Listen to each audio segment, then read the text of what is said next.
नमस्कार दर्शक बंधु शुभ सकाळ। आसतु जानिबा पूजा करने समय मथारे कहीं ओढ़णी देवे। नंबर 1 मथारे ओढ़णी दे पूजा कले ठाकुर आपणक सम्मान पाउछंती। नंबर 2 जेतेबेले शुद्ध मनरे पूजा करती मथारे ओढ़णी दे आपणक पूजार जो शक्ति मिली थाए ताहा आपणक पाखरे रुहे।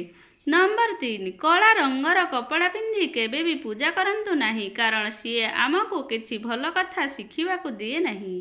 नंबर 4 आपण लाल किंबा धल कपड़ा पिंधि पूजा करिबा उचित। नंबर 5 मथारे ओढ़णी देले आपणक शक्ति आपणक पाखरे रहिबो। पूजा होम जहाँ भी कले भी मथारे ओढ़णी नारी माने दियंतु।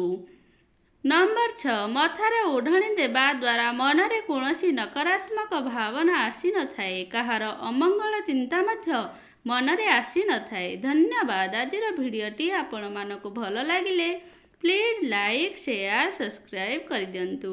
जय जगन्नाथ।